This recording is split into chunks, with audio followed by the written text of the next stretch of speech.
आज हमारे साथ है खालिद सिद्दीकी साहब, जो सत्यशोधक कामगार संगठन से जुड़े हुए हैं और हमेशा से ही कामगारों के लिए आवाज उठाते रहे हैं। आज जो कामगार जिस स्थिति से गुजर रहे हैं, आइए जानने का ट्राई करते हैं कि कामगारों की हालत क्या है धरातल पे, जो हम नहीं जानते। जी खालिद साहब, हमारा पहला सवाल कि आज कामगारों की हालत क्या है, किस परेशानियों से कामगार गुजर रहे हैं? नमस्कार और आपको भी इस्लाम मुस्ताक भाई। आपने हम जैसे गरीबों के लिए आवाज उठाए हो, इससे पहले भी आवाज आपने उठाया है। जहाँ पे मजदूरों का क्या हाल था वो आपके कैमरे में कैद है। तो उसके बाद हमने सोचा कि अब हम भी खुद गरीब लोग हैं, हम भी काम करने वाले लोग हैं।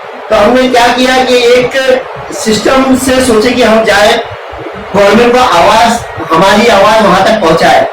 तो हमने सोचा कि एक लेटर लिखा जाए माननीय प्रधानमंत्री जी को।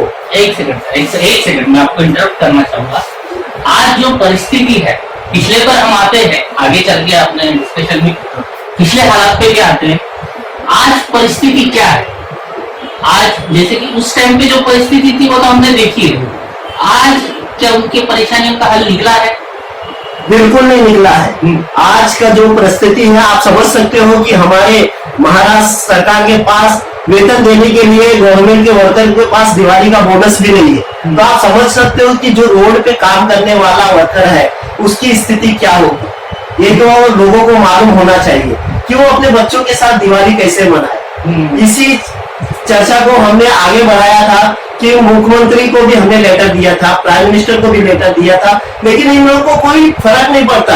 अभी आमदार खासदार का लेटर जाएगा तो उनको जवाब देना फटाक से आ जाएगा। लेकिन हम एक संस्था के लोग हैं, कामगार संगठन के लोग हैं। आपको मैं दिखाना चाहता हूँ कि ये देख सकते हो, हमने लेटर लिखा था, खाली राशन के लिए लिखा था कि हमारे गरीबों के जो हमारे संस्था के लोग हैं भूखमरी के शिकार है, लेकिन आज तक किसी ने उसका जवाब तक नहीं दिया।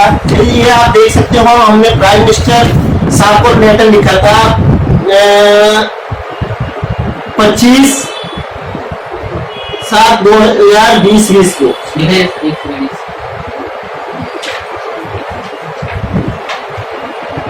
जैसे कि मैं देख पा रहा हूँ पीएमओ ऑफिस को मेल लिखा गया है 25/3/2020 को। लॉकडाउन लगने के एक हफ्ते के अंदर सूचित किया गया था पीएमओ ऑफिस को। पीएमओ ऑफिस से कोई जवाब आया सर आपको? कोई जवाब नहीं आया। और शायद लेबर कमिश्नर के पास एक आया था, तो उनके पास हमने संदेह लिया, लेकिन उन्होंने भी कोई जवाब नहीं दिया। दोबारा उसके बाद हमने कई बार मेल चेक किया, लेकिन कोई हलचल नहीं, कुछ नहीं, जैसे कि कचरे के डब्बे में लाके डाल दिया गया हो लेकर। पीएमओ ऑफिस के अलावा और कहाँ पे आपने सर इसका फॉलो किया? यहाँ की महापौर मैडम को भी दिया गया था। ये आपको दिखाना चाहता हूँ कैमरे के ऊपर कि देखिए, इन्हें भी लेटर दिया गया, लेकिन इनको भी कोई चीज का फर्क नहीं पड़ा। आप भी देख सकते हैं सर। 13 अप्रैल को लेटर दिया आपने? ओके। फिर हमने यहाँ कामगार आयुक्त कटकरे साहब को भी हमने लेटर दिया था। ये देख सकते हो, कैमरा दिखाओगे तो अच्छा है, देखिए सर। 7 अप्रैल। और यहाँ के माननीय मुख्यमंत्री साहब को भी हमने लेटर दिया, सत्यशोधक कामगार संगठन के नाम से मेल किया हुआ ये लेटर है, क्योंकि उस समय पे कोई डिस्पेच करके देने वाला नहीं था। लेकिन हमने वहां तक आवाज पहुंचाई, लेकिन किसी के कान में जू तक नहीं रही। ये आप देख सकते हैं। जैसे कि मैं देख पा रहा हूँ 26/3 को अपने माननीय मुख्यमंत्री जी को लेटर लिखा है, मेल द्वारा भेजा। मेल द्वारा। जी जी सर। ये आप देख सकते हो कि हमारी कितनी सुनवाई है। इसलिए मैं चाहता हूं कि फिर से आपके न्यू इंडिया न्यूज के माध्यम से ये आवाज को मुख्यमंत्री साहब, महापौर साहब और माननीय श्री प्रधानमंत्री जी को आगाह कराया जाए, क्योंकि सबको ध्यान देने का पूरा हक हमारे माननीय प्राइम मिनिस्टर साहब को है। क्योंकि अभी दिवाली आ रही है, इसमें बच्चे के पास कपड़े का तो छोड़ दो, खाने का भी वादा है। ये अभी मैं आपको बताना चाहता हूँ, मैं परसों यहाँ पे अपना चारकोट नाके पे गया था। वहां काम के लिए लोग भटक रहे, किसी के पास काम नहीं है। खाने का भी वांदा चल रहा है, तो सोचिए त्योहार कैसे लोग मनाएंगे। आपको बताना चाहता हूँ कि यहाँ पे जो रजिस्ट्रेशन हुआ था 12 लाख लोगों को गवर्नमेंट ने शायद 2-2 हजार रुपया तक का उनके अकाउंट में डाला, डायरेक्ट बेनिफिट ट्रांसफर के माध्यम से। लेकिन खाली 12 लाख लोग यहाँ से ट्रेन में भर भर के बोल रहे 45 लाख मजदूरों को हमने मुंबई से गांव तक पहुंचाया, बाकी लोग का कौन देखेगा सर? जी, अभी फिलहाल के तारीख में रजिस्ट्रेशन प्रोसीजर क्या चल रहा है और किस तरह से महाराष्ट्र में वो रजिस्ट्रेशन हो रहा है और नए लोगों को क्या बेनिफिट उसमें देने की घोषणा हो रही है, और उसके लिए आप क्या फॉलो अप ले रहे हैं गवर्नमेंट के साथ?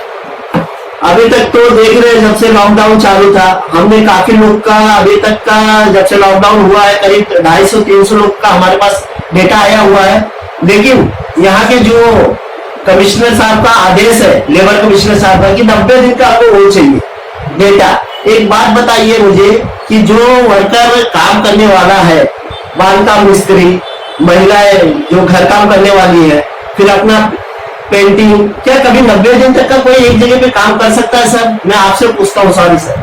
नहीं, मैं इसमें राय नहीं रखूंगा, लेकिन 90 दिन का रिक्वायरमेंट मैं समझने का ट्राई कर रहा हूँ, क्योंकि आप कामगार संगठन से जुड़े हुए लोग हैं। 90 दिन का रिकॉर्ड रह सकता है या नहीं रह सकता, आपसे बेहतर मुझे जानकारी नहीं हो सकती, लेकिन आपकी क्या मांग है ये मैं समझने का ट्राई कर रहा हूँ। अगर उन्होंने 90 दिन की अगर उन्होंने दी है, एक मिनिमम रिक्वायरमेंट दी है, तो आप क्या डिमांड रखोगे उसके अगेंस्ट, और उसके खिलाफ आपने एक संगठन होने के नाते क्या आवाज उठाएगी आप? सर मैं आपको बता देना चाहता हूँ, 90 दिन तो बहुत दूर की बात है।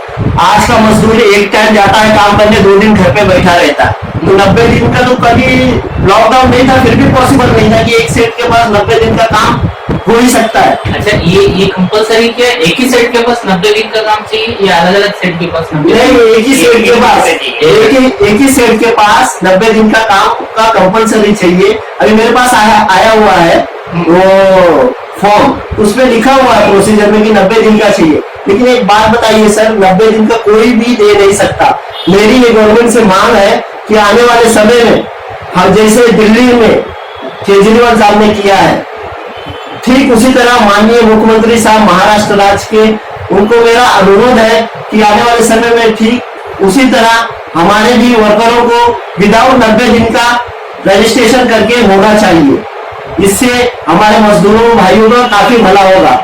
और आपको बता देना चाहता हूँ कि दिल्ली सरकार ने जो स्कूल वाइज है उनको 90 दिन का वो नहीं मांगा गया रजिस्ट्रेशन करने के लिए। जो स्कूल में जिसका मजदूर का बच्चा पढ़ रहा है उसको 6,000 रुपया सालाना, बाकी 9 से 10 तक के जो बच्चे हैं 8,400 रुपये का सालाना है। ITI का है 48,000 रुपया, और कॉलेज और इंजीनियरिंग का 36,000, और मेडिकल और इंजीनियर का है 1,20,000 रुपया। तो ये आम आदमी पार्टी जो कर रही है दिल्ली में, आप वो एक्सपेक्ट कर रहे हैं कि वो महाराष्ट्र में भी होना चाहिए। आपको मालूम होगा वहाँ पे जब भी लाइन लगा हुआ था, आपको मालूम है रजिस्ट्रेशन का लाइन लगा था। आप बताइए महाराष्ट्र में कहाँ पे लाइन लगा है, मुझे बता दीजिए। यहाँ पे वर्कर हम जैसे लोग, एक सम्मानित लोग भी जाते हैं तो वहाँ पे नाम खड़े रहते हैं, चलो ठीक है, लेकिन हमारा भी चप्पल घसा देते हैं। लेकिन तो बेचारे जो रोड पे वर्कर है उनका क्या हाल होता होगा। जी सर। अच्छा, मुझे एक बात बताइए, रजिस्टर नहीं होने की वजह से जब एक मजदूर रजिस्टर नहीं हो जाता है, उसकी रजिस्ट्रेशन प्रोसीजर कंप्लीट नहीं होती है, वो क्या क्या फेस करता है, क्या क्या तकलीफें उसकी आती है कि वो रजिस्टर नहीं है, इसलिए क्या क्या तकलीफें आती है? सबसे बड़ी बात तो ये तकलीफ आती है कि अगर वो कितना भी काम कर रहा है तो गवर्नमेंट के निगाह में वो पहली बार वर्कर है ही, सबसे पहला सवाल। फिर उसके बाद अगर वो रजिस्ट्रेशन हो जाता है, गवर्नमेंट के अंडरटेकिंग में आता है, तो उसको है, हमारे महाराष्ट्र सरकार ने भी लोन का प्रोसीजर दिया हुआ जिस तरह दिल्ली सरकार ने दिया है। लेकिन दिल्ली सरकार आसानी से दे रही है, महाराष्ट्र सरकार रजिस्ट्रेशन करने में भी दुनिया भर का तकलीफ का सामना करना पड़ रहा है सर। नहीं, मैं पूछना चाह रहा हूँ, रजिस्टर नहीं हुआ, हाँ, कौन से फैसिलिटी से वो महरूम रह जाता है, उसको नहीं मिल पाती है? पहले तो हाँ, अगर रजिस्ट्रेशन नहीं हुआ तो मेडिकल नहीं हो पा रहा है सही से, मेडिकल ट्रीटमेंट। दूसरा, उनके बच्चों को लोन नहीं मिल पा रहा है जो पढ़ाई के लिए कंपलसरी है। तीसरा अपना जो बेनिफिट है, जैसे कि अभी आपातकालीन हुआ था, लोगों को 2-2 हजार रुपया आया था, जिसका रजिस्ट्रेशन था उसको आया, जिसका नहीं रजिस्ट्रेशन था वो बेचारा वैसे ही रह गया। ओके, तो मतलब जो बेसिक एक बुनियादी 1000-2000 रुपए जो मिल रहे हैं वो भी उनके रुक जा रहे हैं, रजिस्ट्रेशन नहीं हुआ यस की वजह यस से।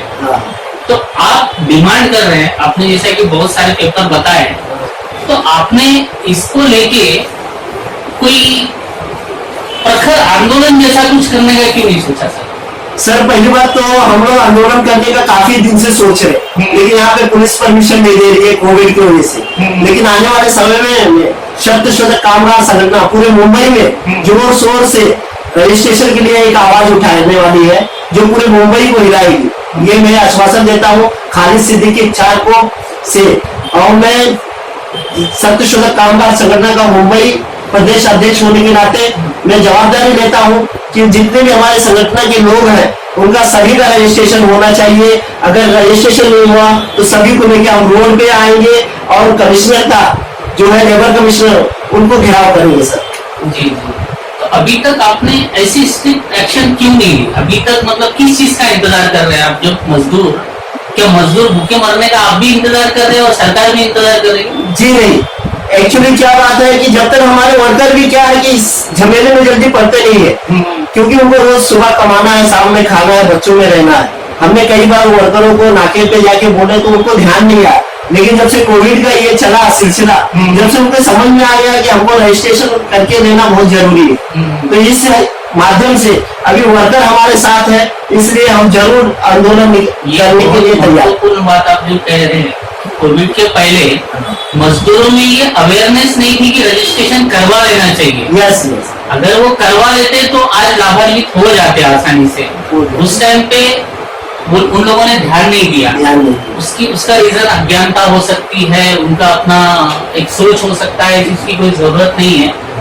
लेकिन आज जब बड़े बड़े संगठन है आपकी तरह कामगार संगठन है, तो हम आप सरकार से नहीं तो आपसे तो अपेक्षा करेंगे ना कि उनकी आवाज आप बुलंदी से उठाए, तभी तो सरकार उनकी आवाज को जवाब देगी।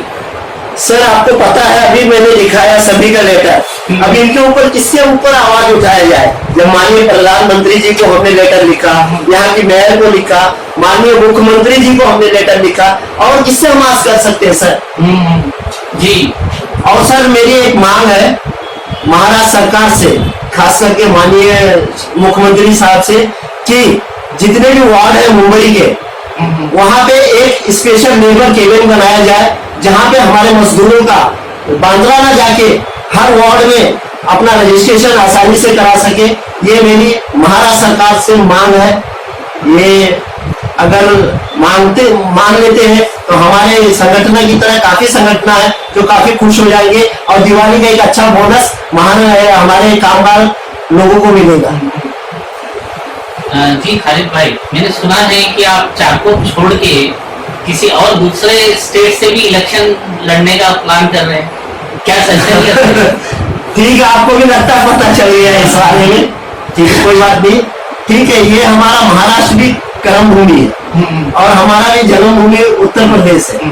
मैं आपको बता देना चाहता हूँ कि मैं काफी दिन से 2 साल 4 साल में अगर गया हूँ तो अपने गांव की स्थिति जैसे है सेम उसी तरह दिखता है, जरा भी बदलाव नहीं।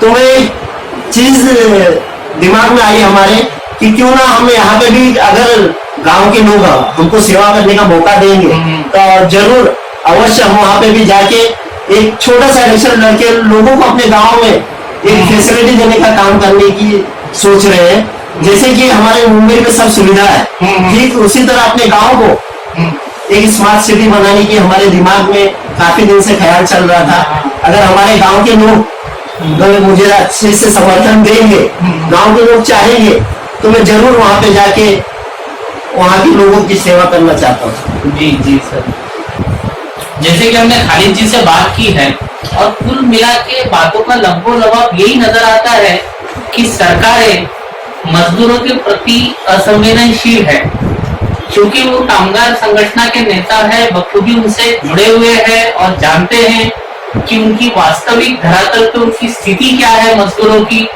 आज जब वो बता रहे हैं कि सरकारें, जैसे कि उन्होंने बताया, प्रधानमंत्री जी, सेंट्रल, स्टेट, मेयर, काउंसलर, सबको उन्होंने अप्रोच करने का ट्राई किया, लेकिन उन्हें कहीं से कोई मदद नहीं मिली, जो कि बिल्कुल 25 मार्च से उनके पास लेटर मौजूद है, मेल मौजूद है, उसके प्रमाण मौजूद है।